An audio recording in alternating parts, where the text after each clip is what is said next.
Get ready to hear the truth about America on a show that's not immune to the facts with your host, Dan Bongino. So I was reading this piece in the Wall Street Journal this morning about how Chinese propagandists, Chinese communist propagandists in the Chinese Communist Party, you have to learn to read their propaganda in the media, and you have to learn to read it upside down. In other words, if they say something like, Chinese government in their propaganda papers cleans up mine accident, that usually means the mine accident was a result of the Chinese government. You have to learn to read the news upside down. I thought about it in terms of a Michael Goodwin article about the top 10 lies told about Trump, and I thought that's how we have to learn how to read American media too. Everything has to be upside down. The lab leak is a conspiracy theory. That means the lab leak's probably true. Dipsy-doo, flipperoo, little high karate. Joe, remember high karate? Wasn't it like an aftershave or something like that? Little 180. You got to flip everything on its head. I got more of that today. Also, is anything they ever told us about the coronavirus actually true? More evidence they've been lying to us the whole time. Hey, you have the right to privacy online. Defend it right now. Get a VPN. Go to expressvpn.com/Bongino. Welcome to the Dan Bongino Show. Let me get right to it. I've got a ton of video today.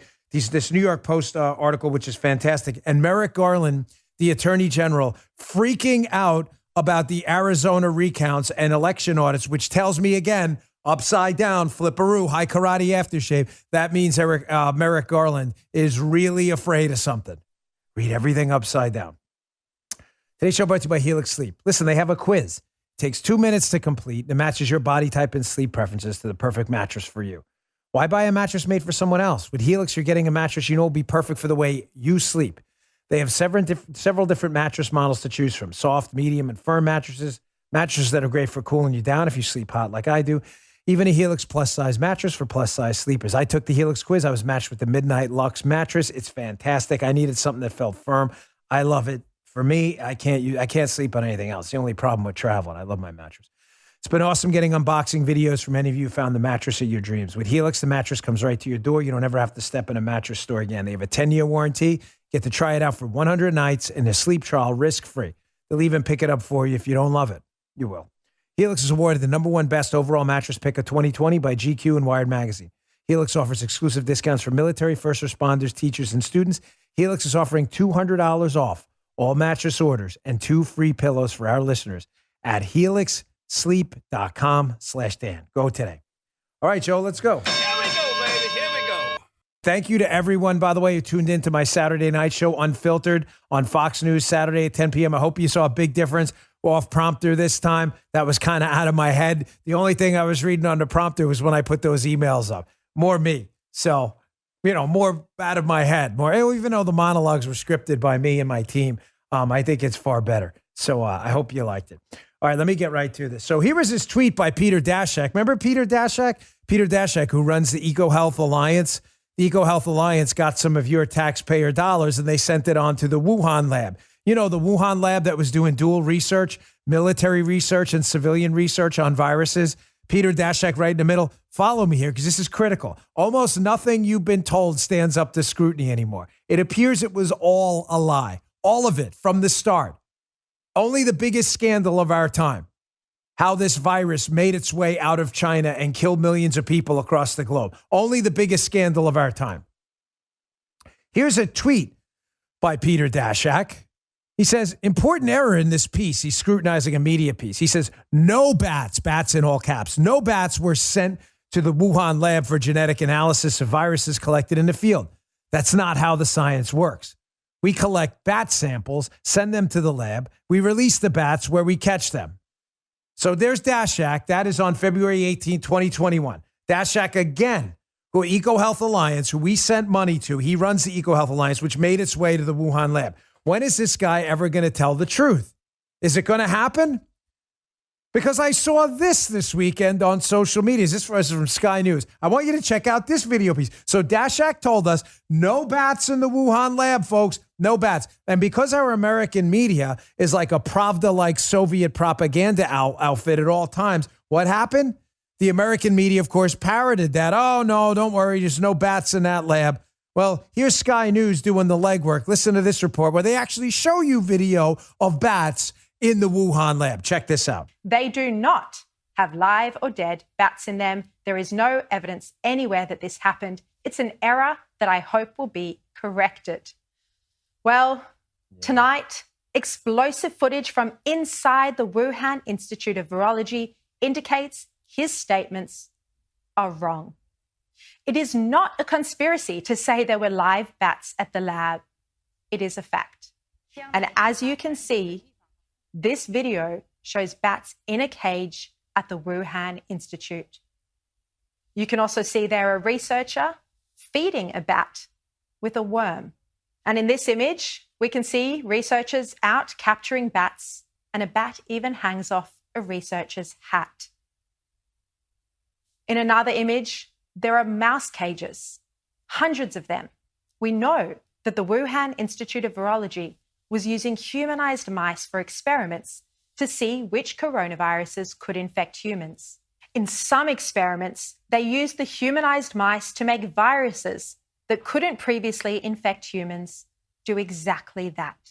So again, I'll get to this journal piece a little later in the show, where Soviet propagandists, tyrants, and fascists, the way they manipulate the media is you have to learn to read the story upside down. In other words, whatever Soviet communists and fascists put out in their Pravda-like media propaganda outlets, probably the opposite is true. Sadly, ladies and gentlemen, our media is emulating the exact same tactics. Whatever they tell you, it gives me no joy in saying this at all. You have to do the dipsy-do, flipperoo, the 180. You have to do an Aikido move and say the opposite is probably true. So the media told us there was no gain-of-function research where we were paying for super viruses to be created in China. They told us that. No gain-of-function research. Fauci told us so. And they told us, no bats in the Wuhan facility, in the Wuhan Institute of Virology. If you do what I'm telling you to do going forward, to read these stories upside down, you would have realized immediately that that means that they probably definitely were doing gain-of-function research and that they definitely had bats. Here's Nicholas Wade, who's been doing a lot of homework. He's an actual journalist, researcher on this.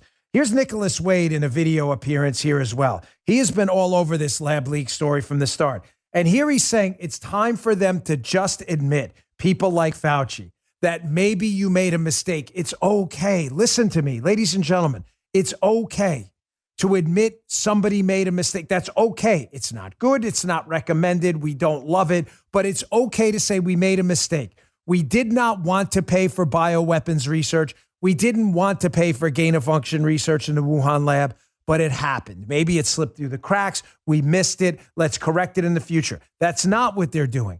Fauci was up on Capitol Hill and insisted that we were not paying for this viral manipulation gain-of-function research. Here's Nicholas Wade saying, man, just step up, buddy. Daddy-o, just admit we may have made a mistake. It's time. Check this out. It's clear that the Wuhan Institute of Virology, particularly Dr. Zhengli Shi, was doing, they published an experiment in 2017, which seems to me to go way beyond the terms of the moratorium, however loose its language is.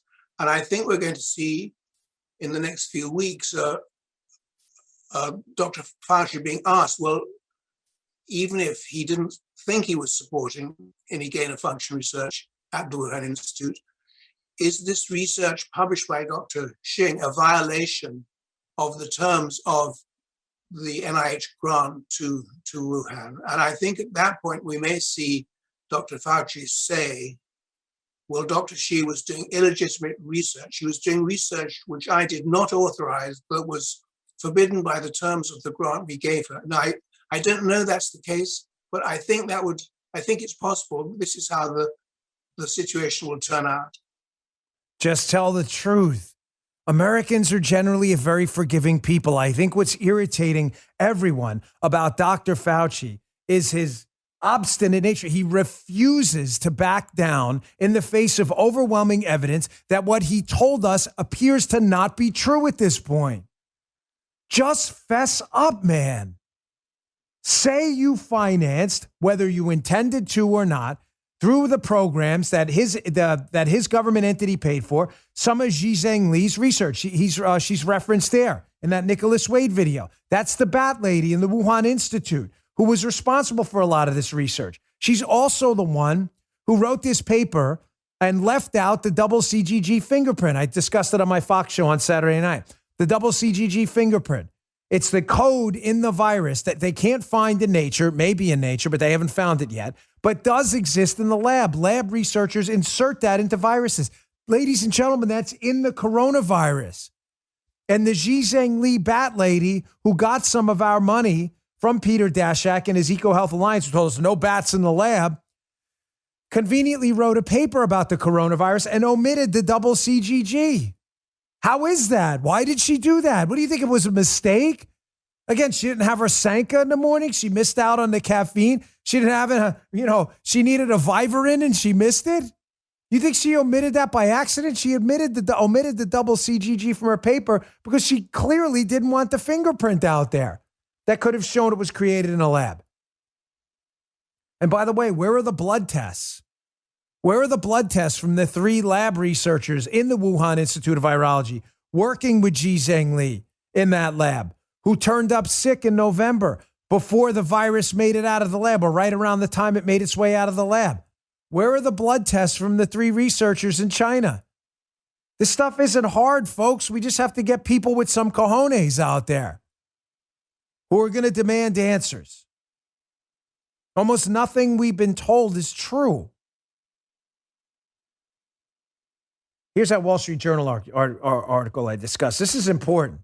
Because again, if we can't diagnose their tactics, the left and the media, then how are we going to fix it? It's like someone walking in and saying, I don't feel well. And everyone says, well, take an aspirin. What do you have? I don't know. I don't care. Well, aspirin might not be the recommended remedy. We have to diagnose the problem first. We have to learn their tactics. There's a great piece this morning, Perry Link, Wall Street Journal. Beijing protests a lab leak too much. Strong evidence that the virus escaped. The Communist Party's vicious attacks on anyone who speaks out. Perry Link. He has a great line in here, and we have to learn to diagnose the media problem in the United States, how this is a Soviet propaganda-style issue.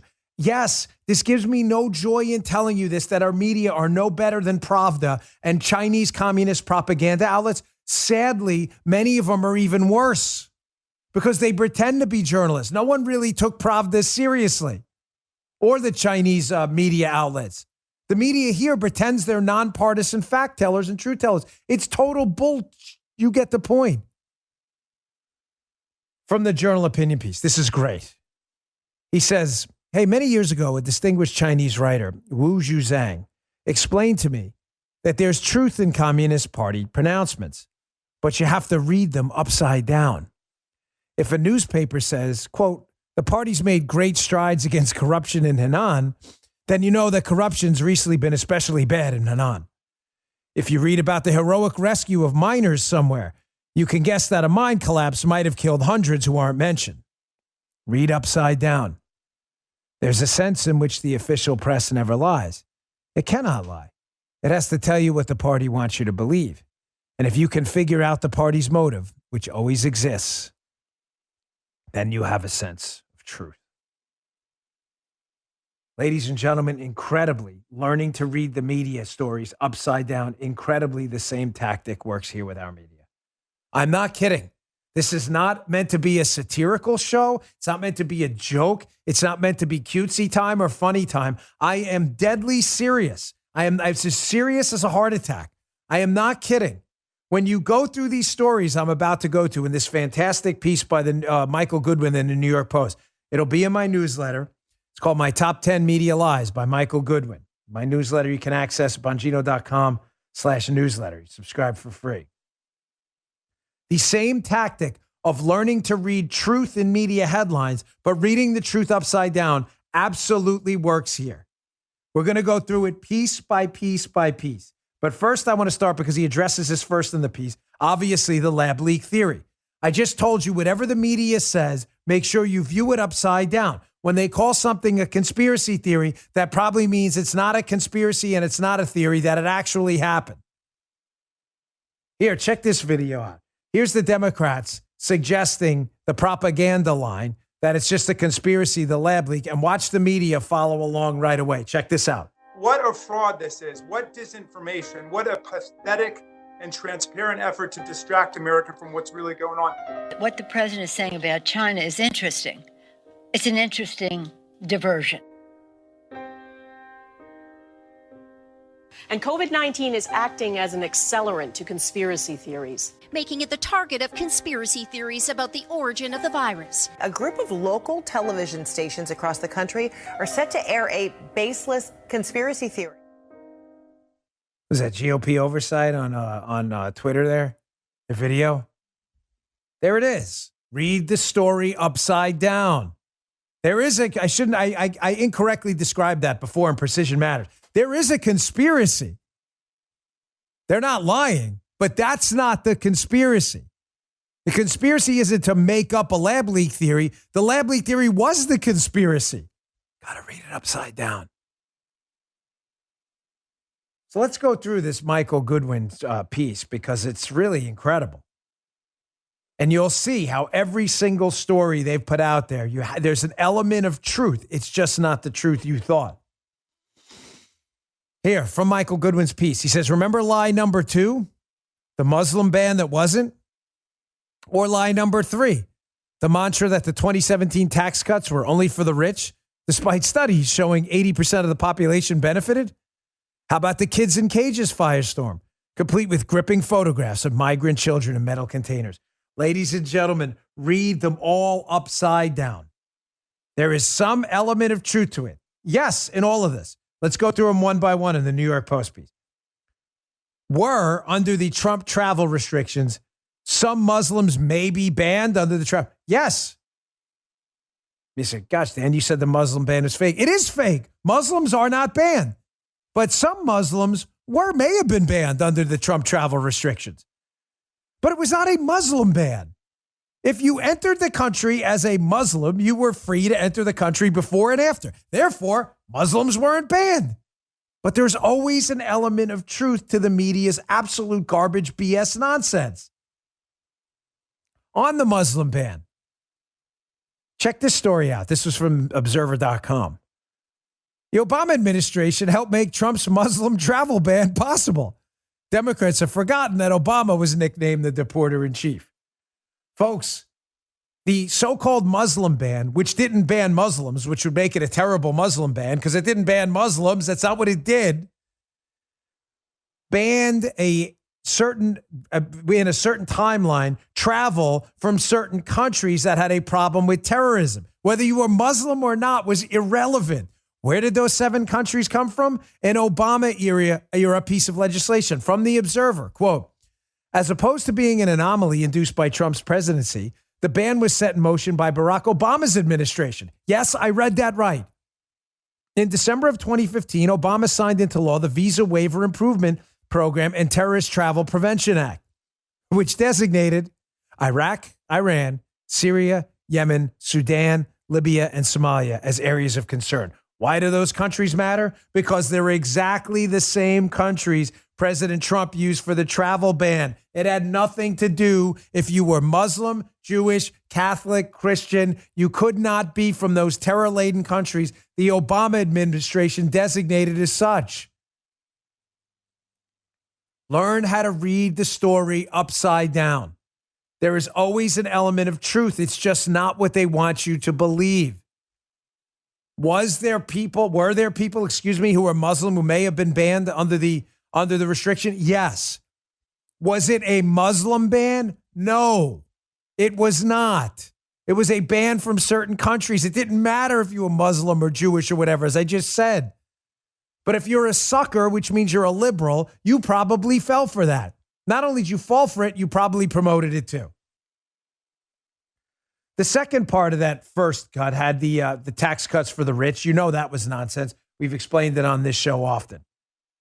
The third one I'm going to get to in a second, the kids in cages. Again, Al Goodwin's piece is just terrific because were some Muslims banned under Trump's travel restrictions? Yes. Was it a Muslim ban? No. Were some kids in cages under the Trump administration immigration policy? Yes. Who started the kids in cages? Flipperooski, Flipperoo, and you'll get to the bottom of it. All right, today's show brought to you by Stamps.com. Are you still going to the post office? Still paying full price for postage? Well, thanks to Stamps.com, you don't have to anymore. Send letters, ship packages, and pay less, a lot less. With discounted rates from USPS, UPS, and more, Stamps.com brings the services of the U.S. Post Office and UPS right to your computer. It's a must-have for any business, whether you're a small office sending invoices, a side hustle Etsy shop, shipping out orders, or just navigating the hybrid work life. Stamps.com handles it all with ease.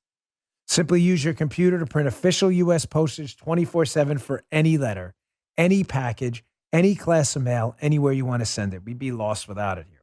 Once your mail's ready, just schedule a pickup or drop off. It's really that simple. With Stamps.com, you get discounts up to 40% off post office rates and up to 66% off UPS shipping rates. Not to mention, Stamps.com is a fraction of the cost of those expensive postage meters. Stamps.com is really a no-brainer. It saves you time and money. What else could you ask for? It's no wonder nearly 1 million small businesses already use Stamps.com. Don't waste any more time at the post office. Go to Stamps.com instead. There's no risk. Use my promo code Dan, and you get a special offer that includes a 4-week trial plus free postage and a digital scale. There's no long-term commitments or contracts. Just go to Stamps.com, click on the microphone at the top of the page, and type in Dan. That's Stamps.com. Use promo code Dan. Stamps.com. Never go to the post office again. Don't waste time. Don't waste money. Check them out. Okay. Back to learning to read the media upside down. So Goodwin covers in the piece, line number 4, 3, 4, he's top 10 lines, the kids in cages. Remember, they showed all these pictures in the media, the Trump administration policy. Oh my gosh, kids in cages. You have to understand what they do, the Democrats, folks. I've seen it behind the scenes. Pay very close attention to this. The Democrats don't ever run on anything of substance. Their entire agenda is a lie. You know, tax cuts for the rich, school choice doesn't matter. We're defunding public schools. It's all BS. They make it all up. None of it's actually true. So the Democrats like to talk in focus group tested talking points. And what they'll do is they'll test things that resonate, things people remember. Now, it doesn't matter that they're lies. If you read that Wall Street Journal article I told you in the beginning about Chinese communist propaganda and reading stories upside down, one of the things they mention is this. This is devious. That the Chinese Communist Party laughs at us when it comes to analyzing their propaganda. Because they don't care if it's a lie. All they care about is, does it work? Sounds like our Democrats here, doesn't it? You think the Democrats cared that the kids in cages was a lie? Look at this Washington Post piece by Nick Miroff. Kids in cages, : It's true that Obama built the cages at the border, but Trump's zero-tolerance immigration policy had no precedent. You get what they did there? They did the same thing the Chinese Communist Party does. They don't care that the kids in cages was an Obama policy. They don't care that they're lying. As long as the lie stuck, they don't care. All they care about did it damage Donald Trump? They don't care about their reputations. We have to understand that. Again, learning to diagnose their tactics is the key to treating this disease of our corrupted media. We have to diagnose the tactics, read it upside down, and understand that they don't care if it's a lie. All they care about is, did it work? Appealing to their morality. Oh my gosh, you media people are liars. How do you look your kids in the face? I've done it. Candidly, it's probably not very effective. The most effective tactic is to expose the tactic so we all learn to recognize it right away. The kids in cages were Obama's policy. The, quote, Muslim ban was from countries Obama designated as terror problem countries. Can you read? If you're a leftist, do you even do any homework? Or do you just make this up as you go along? Here's another one from the Goodwin piece. Again, you have to learn to read it upside down. Lie number 5. He has 10 of them. We can't get into all of them, but I'll get to the big whoppers. Lie number 5 was the Ukraine impeachment of Trump. A creative fiction based on a complaint from an anonymous member of the swamp who never testified. But others did to say to the president, in trying to get information on Biden family corruption in Ukraine, was guilty of high crimes and misdemeanors. Was the president guilty of high crimes and misdemeanors? Because now that we have the Hunter Biden laptop, and we've seen a bevy of information indicating that President Trump's call to Zelensky was perfectly appropriate because Joe Biden and Hunter Biden do have a big-time corruption problem and possibly a criminality problem. Do we need to go through this again, ladies and gentlemen? Here it is right here. I keep it handy right on my desk. There's the receipt right there. Hunter Biden's laptop, Hunter Biden's signature. Bill to Hunter Biden has Hunter Biden's phone number. We redacted it right there. It's his phone number. It's his computer. Nobody is denying that Hunter Biden turned over a computer with a cornucopia of emails indicating he's been corrupted by China, Ukraine, and Russia. Nobody denies it. And yet the media, what do?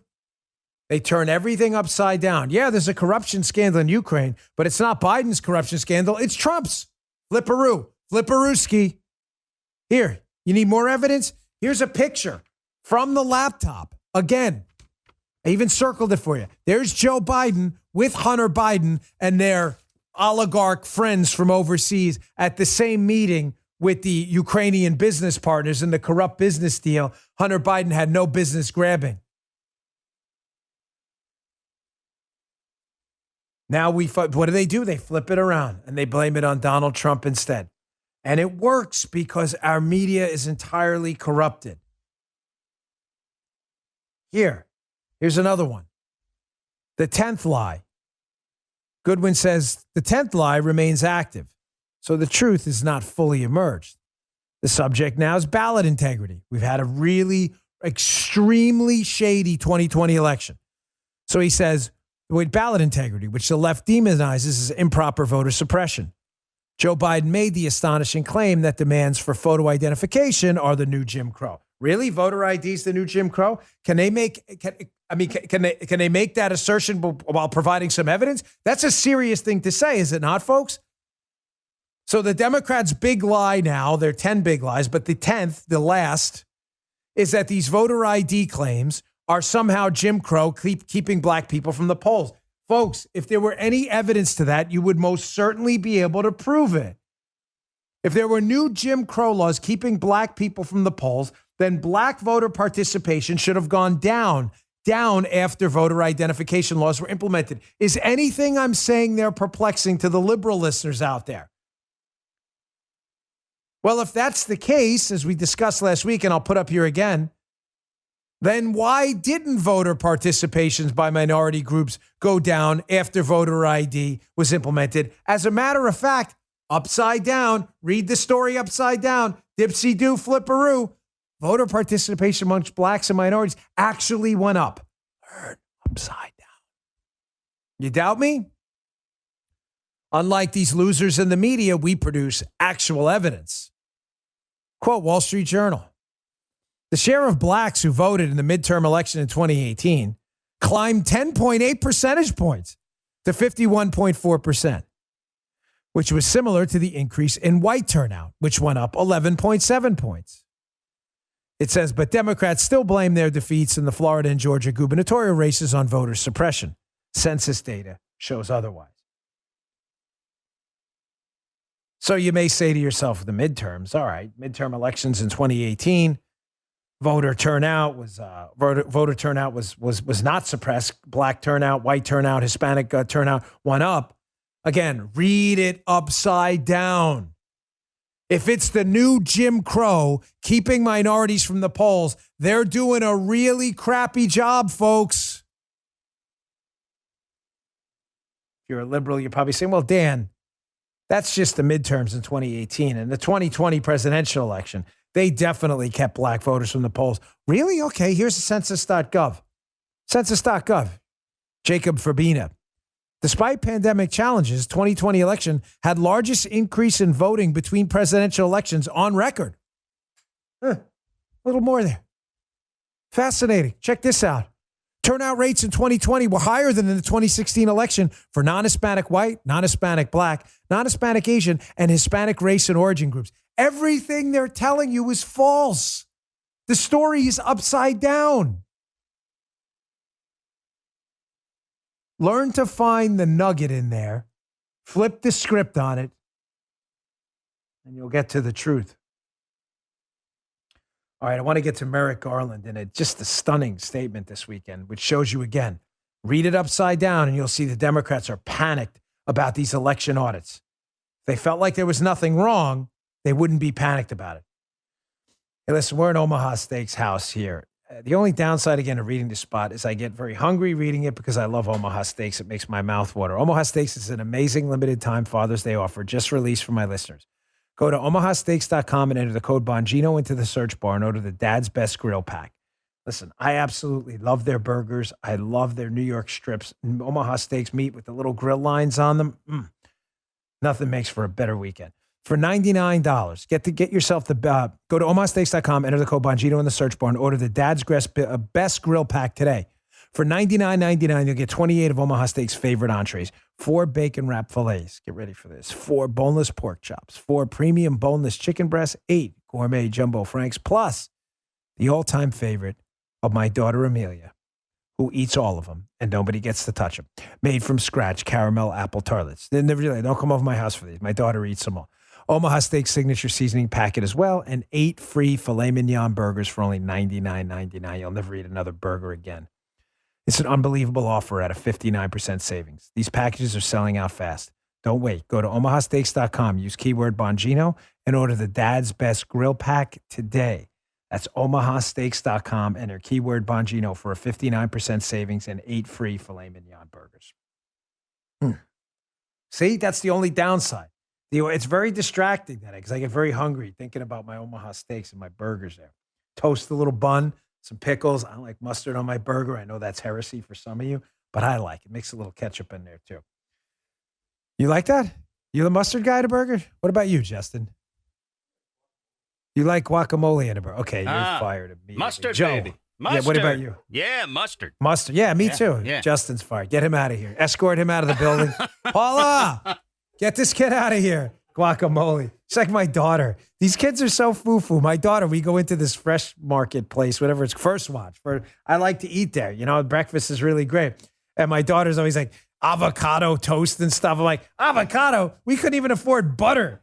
We had that fake butter when we were kids, you know? Like, it wasn't even real butter. It was like fake butter, butter spray or something like that. Remember that? I can't believe it's not butter. Yeah, but it's because it isn't, right? Remember that product? Yeah. Yeah. All right. I got some stuff I got to get to. I'm sorry. See, I get off track. You guys are making me laugh. Kids fired instantly. Sorry. It was nice while it lasted. Why is Merrick Garland what's he so worried about? Folks, listen, this should be common sense. If you're comfortable with the results of the 2020 election, nobody can go back now and vote again, correct? The election's over. Can we just put out some basic facts, some tautologies here? The election's over. You can't vote again. The votes that are cast are stored. They're stored in a certain spot. And the Constitution clearly gives state legislatures the ability to conduct elections as they see fit. Auditing an election, in other words, just reviewing what happened, why would that be even controversial? Now, some people, to give both sides, because it's important, we're more informed than the left, because the left never gives both sides. They only give their side, which is always a lie, and you do the flipperoo and you'll get to the truth. Some have said out there, well, it establishes a dangerous precedent for the future, an election audit after election day. Why? I'm serious. I'm not messing with you. Explain to me why that is. If no new votes can be cast, there's a solid chain of custody and proper security in reviewing the ballots, reviewing signatures, and making sure the people who voted actually were voters and not zombies and dead people from like the Officer Rick Walking Dead episodes, then what's the problem? If anything, that enhances voter integrity and faith in the system. Please explain to me how it's the opposite. Now, if we were doing election audits and there were evidence these companies doing the audits were creating new votes, go, hey, look at this, we found an extra vote, wink and a nod. Yes, I don't care who won, a Republican or a Democrat, that would be a real problem. Can we all agree? You'd have a fake election audit, wouldn't be real. There's no evidence that's happening in these audits now, that there's any fraud at all, none. So why is the Attorney General of the United States, Merrick, I'm going to call him Eric Garland, because Eric, what's Eric's problem here? He doesn't even deserve a Merrick. What is this guy's problem? Why is he so freaked out about these election audits? Back to the Journal piece. when you do the flipperoo, he's going to make it out in this 30-second piece of audio like he's all about uncovering fraud in these audits and preventing voter intimidation, when he's doing the exact opposite. He's intimidating voters who voted for state legislators in Arizona and elsewhere who want to get to the bottom of what happened in their elections and see if there was any fraudulent activity. Check this video out. We will apply the same scrutiny to post-election audits to ensure they abide by federal statutory requirements to protect election records and avoid the intimidation of voters. In that regard, we will publish guidance explaining the civil and criminal statutes that apply to post-election audits. And we will likewise publish guidance with respect to early voting and voting by mail. Why are they so worried? Why are they so worried? By the way, we would agree with you if the guidance for voting by mail and election audits made any sense. But that's not what he's saying. In other words, if we had pre-established pre-election procedures, vote by mail, you should include a driver's license number or a social security number for an anti-fraud measure. You should put a picture of your photo ID somewhere. And we establish ironclad procedures to ensure the people who voted are the people who voted and not dead people, and there's not a zombie constituency. I would be all in with Merrick Eric. But that's not what he wants. He's trying to intimidate states away from doing this himself. And by the way, can I just say one more thing on this? He's a paper tiger on this, folks. There's nothing he can do. He can try all the lawsuits he wants. These states are perfectly within their constitutional rights to audit their election results. He has no ground to stand on here. None. This is nothing but him trying to intimidate people. Again, always read the story upside down. Merrick Garland. Hey, we're all concerned about potential, fraud and intimidation in voter audits, which means you're intimidating people because you committed fraud. Upside down. All right, moving on. So this is, can I be candid with you for a moment? I'm having a little bit of trouble with this one because I don't do conspiracy theory. I don't do it. When I can back stuff up, I talk about it. And if I can't back stuff up with actual evidence, not conjecture, but actual evidence, I prefer not to. But folks, I got to tell you, this is getting to the point where it's beyond weird. I want to show you some video. This is a guy by the name of Christopher Sign. Christopher Sign is a journalist, an actual journalist.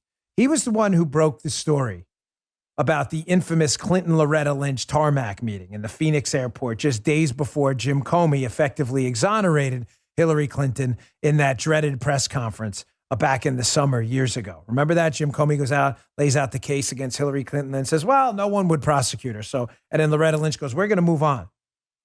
Remember that? Well, just days before, Loretta Lynch, the attorney general at the time, met with Bill Clinton on a tarmac in Phoenix where they said they were discussing, I don't know, yoga or something, discussing recipes for dumplings. Who the hell knows?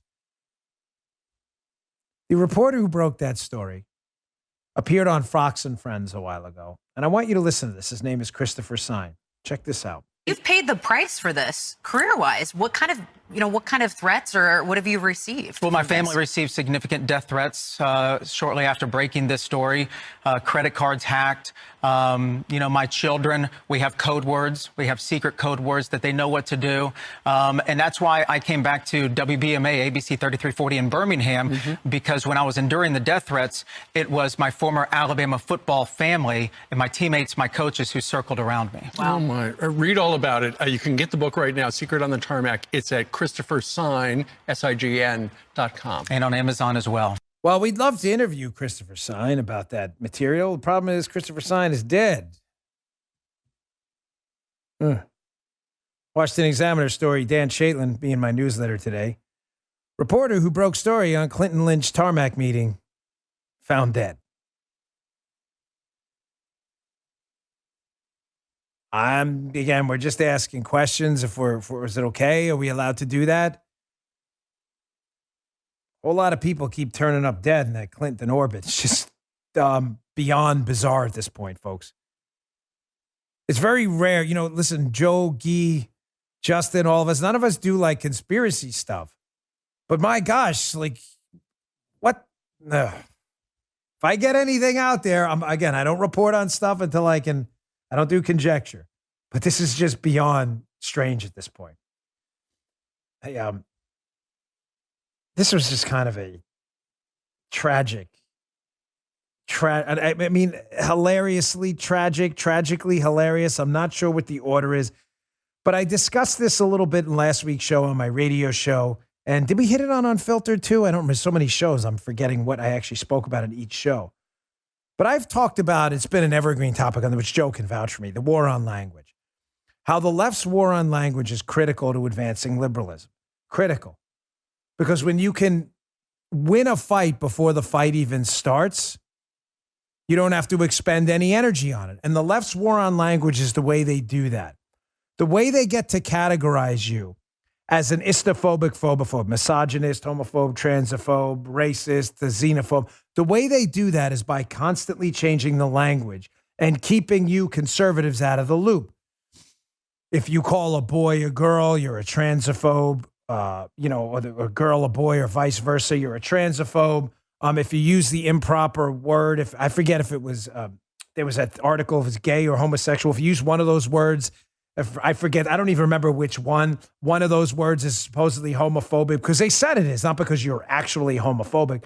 That's a story I tell often. I read that article years ago and I was like, which one? And showing you like, I forget which one it was. But the latest war on language is you are definitely a transphobe if you dare use the term mother. Joe, this got me thinking this morning. You're a music guy. Remember the song by Pink Floyd? Mother? Imagine that song now. The new term, I'm going to play some video for you in a second of Javier Becerra, as Joe Biden calls him, Javier Baccaria. Javier Becerra up on the Hill with Senator Lankford from Oklahoma. The left wants to change the term mother to a birthing person. There are no birthing people who aren't mothers. None. There are none of those ever. So I thought of that song by Pink Floyd. You ever hear the song? Mother, do you think they'll drop the bomb? You ever hear the tune? Mm-hmm, yeah. I used to like Pink Floyd. Yeah, again, Joe knows this. It was a pretty famous song from Pink Floyd, The Wall. And I thought about like, how would that song go if the left took it? Or so we birthing people, do you think they'll drop the bomb? Birthing people, do you think they'll like this song? Birthing people, do you think they'll try to break my balls? That's an actual line from the song. Of course, it's Mother, but the song just doesn't flow well. Birthing people, do you think they'll try to break my balls? I don't know if you're allowed to say balls in the Pink Floyd The Wall, so that's probably homophobic, transphobic, histophobic, phobophobic too. You're referring to the genitalia. I'm not sure. But Joe, the song, correct, you are a music guy. I am not. Joe's an actual musician. The song just doesn't sound good with birthing people in there, correct? It doesn't fit, dude. No.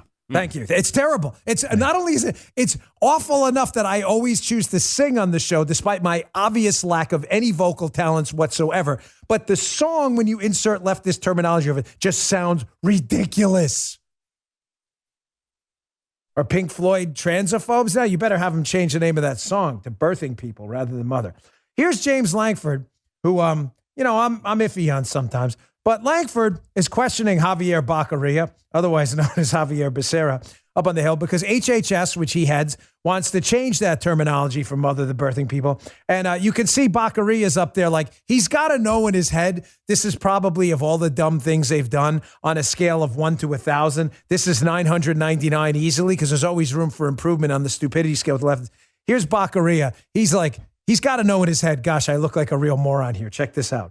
But would you at least admit calling a mom a birthing person could be offensive to some moms, that they don't want to get like a happy birthing person card in May? Or, I mean, can you at least admit that that term itself could be offensive to some moms? Senator, I'll go back and take a look at the terminology that was used, and I can get back to you. But again, if we're trying to be precise in the language that's used. Mom's a pretty good word. That's worked for a while, and I think that's pretty precise as well. Yeah, it's worked like for forever, since like with the origins of consciousness and the breakdown of the bicameral mind for you Julian Jaynes fans. Yeah, it's only since we said I think, therefore I am, and conscious thoughts sprouted out. Mother's just been fine.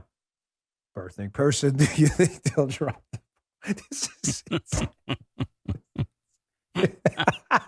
It's only funny if you've heard the song. If you haven't heard this, I can't play it because we don't have the rights to the tune. My singing is so bad, it resembles nothing like the song, so it won't trip any YouTube censors at all.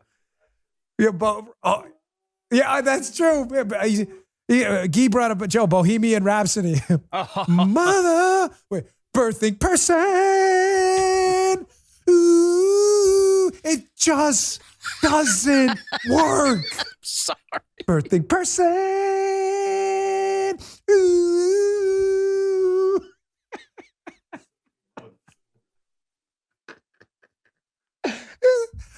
Listen, don't underestimate the power of mockery with these idiots. Even Alinsky, right?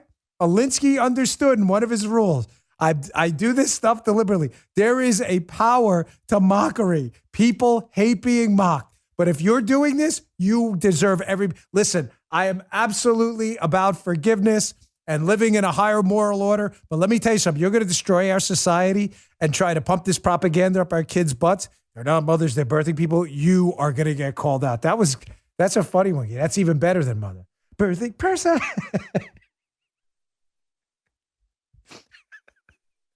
That's hilarious. I wish we had the rights to these tunes. I would play them, cut out the word and stick birthing person. It would sound so stupid. Now, I did these stories this way for a reason. You know what? Let me get to my last sponsor. I appreciate your patience. Our sponsors love to be here to talk to you. They keep the show free, and I really appreciate it. But I want to get to how the war on language, you like how I tied this together? We can flip that upside down, too. The left wants to use war on language tactics to attack us. How about we attack right back? Maybe we should start our own war on language. Oh my gosh, Dan, that sounds immoral. No, that's not immoral at all. The tactic seems to be working quite well for them. So I've got a little war on language piece from Town Hall next year. Not going to want to miss. This one's good about COVID by Scott Moorfield. It's in the newsletter. And then I got a Republicans pounce. Don't let me wrap up today, Guy, without Republicans pounce. Hey, free email services like big tech email providers aren't really free. Ladies and gentlemen, free services usually means they're selling you. You pay with your privacy. In fact, internet giants exploit your data by selling it to the highest bidder. Did you know about that? Big providers have a business plan. They take your data and they can sell it on to people like drug companies and whatever. Email surveillance is a real risk, folks. It's always been a risk. That's why I use StartMail. StartMail keeps my email private, period. Every email can be encrypted. Catch this, even if the recipient doesn't use encryption. When you delete an email and StartMail, it's gone forever, like forever, ever. StartMail uses their own servers, not big techs, which means they can't be put out of business. Switching to StartMail is seamless, too. You can easily transfer all of your current email data, so there's no starting from scratch. StartMail is also backed by the most stringent privacy laws in the world. You get unlimited anonymous aliases. The feature protects your main email address from spam and phishing attacks. Listen, you know I have taken a stand from day one against big tech and their intrusion into your lives. Your email is probably the biggest repository of information on you out there. Protect it. Your cybersecurity has never been more at risk. They snoop, and these email scammers are taking advantage of people. Phishing scams are all over the place. Take control of your privacy today with StartMail before it's too late. Start securing your email privacy with StartMail. Sign up today. You'll get 50% off your first year. Go to startmail.com/Bongino. That's StartMail with a T, S-T-A-R-T, startmail.com/Bongino for 50% off your first year. Startmail.com/Bongino. Go today. Okay. So speaking about the left's war on language, how about we take the tactic and we do a dipsy-do flipperoo ourselves, upside down, like I mentioned at the beginning of the show. Why not? So Scott Moorfield has a great piece in Town Hall called Not 1 Inch to COVID Stand. That's a hat tip to Steve Deace, who coined that term. Maybe we should start manipulating the language as well to take it to the leftists that thought it would be a good idea to dissolve all our civil liberties like an Alka-Seltzer tablet under the guise that they were doing it to protect us from a pandemic. I didn't see a pandemic exception in the Constitution. I'm pretty sure no one on the staff has seen that either. There's no appendix to the Constitution we all missed, right? This stuff doesn't apply in the case of a viral outbreak. Didn't see that. I missed it. You could show me. I'm open to any data that says otherwise. I doubt you can find it because it ain't there. So Scott has some suggestions as well for the language, referring to the COVID stand tyrants who think there's an exception in the Constitution for the virus. First, he discusses the branch Covidians. He says, for example, those who accept the lockdown and forced masking line without questions or an ounce of critical thinking, they're the branch Covidians, because a more apt description for an actual member of a violently destructive cult could not possibly exist. Their leaders, the high priest of Wuhan, is, of course, Dr. Anthony Fauci. So we have branch Covidians. On the next one, he describes a little bit of a war on language, too. He talks about the Covidians. Covidians. Hadn't heard this one before. Covidians, they do dumb, unscientific things, like wearing 2 masks or even one in a car alone or on a bicycle trail, because they think doing those things will somehow protect them from the worstest plague ever. Not a typo. So you have branch Covidians, you have Covidians, and finally you have COVID stan. Scott says, and fight we must, continually, doggedly, and without compromise. Because COVID stan isn't a place where dissension is allowed, where ideas are batted back and forth, and the best are allowed to rise to the top. It's a religious dictatorship run by quasi-cult leaders in white jackets whose sole purpose is their own power, wealth, and fame. Folks, that book ends the show, I think, perfectly today. Man, there's a lot of connections to today. Remember Pink Floyd, The Wall, Joe? Is this where we came in? If you played the record, there was the end of one side said where we came in, and then the opening of this, is this where? So if you played it on, it was, is this where we came in? That was on The Wall, I believe. Was that The Wall or Dark Side of the Moon? I think it was The Wall. I think it was The Wall, dude. But odd. I think. The Wall, right? You know, we're talking about Mother, the birthing person. Do you think they'll drop the bomb? Pink Floyd, The Wall. Is this where we came? Well, isn't this where we came in? If they're going to manipulate the language, then we should call them out. The COVID Stanians, who want to implement tyranny to advance Chinese propaganda using Chinese propaganda tools under the guise that they're advancing freedom. No. That's not what's, that's not what's happening. We're going to call them on it. And yes, this is where we came in. All right, our final story today. You know I love Republicans Pound stories. Thank you to everyone in the listening audience who has been forwarding me on Republicans Pound stories. I find them hilarious to read. Republicans Pound stories, of course, are stories where the Democrats get busted. Lab leak, it's a conspiracy theory nonsense, collusion hoax stuff or whatever. The story never becomes in the media about the Democrats' failures ever. The story becomes about Republicans' response to the Democrat failures in a way to get the story away from Democrat failures and back onto the GOP. You have that lighter, Guy?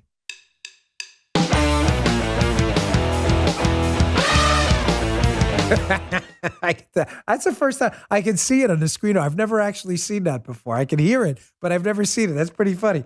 Here is the latest Republicans Pounce by Nathaniel Weichsel. This is hilarious. The Hill. Now it's not pouncing. Now it's attacking. GOP attacks on Fauci at center of a pandemic message. You see what they did there? Thank you to the listener who sent this in. Once you pick these out and you see them, you can never unsee them. The story isn't about Fauci, as we discussed in the beginning, and what appears to be some obvious untruths about our supporting of a dual research bioweapons lab in China that was involved unquestionably in gain-of-function research, had bats there, and may have created a Chinese super virus that was unleashed on the world. That's not what the story's about. The story's about the GOP and their pouncing on Fauci, which is at the center of their pandemic message. They do it all the time. Once you see it, you will never, ever unsee it. All right, folks, thanks again. I really appreciate it. I got a speech tonight for those of you in South Florida. I'll be talking to Club 45 down there. They always get a packed crowd. Florida's become a hotbed for conservatism and fighting for freedom and liberty. I think they got 1,300 something tickets sold. So I'll see a lot of you out there tonight. Thank you. And thank you again. I mean it. Really, the viewership of my Fox show has been insane. Unfiltered with me, Dan Bongino, Saturday at 10 p.m. Set your DVR. That monologue in the beginning, that was all me. So we're taking a bit of a different track. All the warts and all in there. I don't like teleprompters. So I hope you liked it. I got a lot of great feedback. Thank you very much. I'll see you all tomorrow. You just heard the Dan Bongino Show.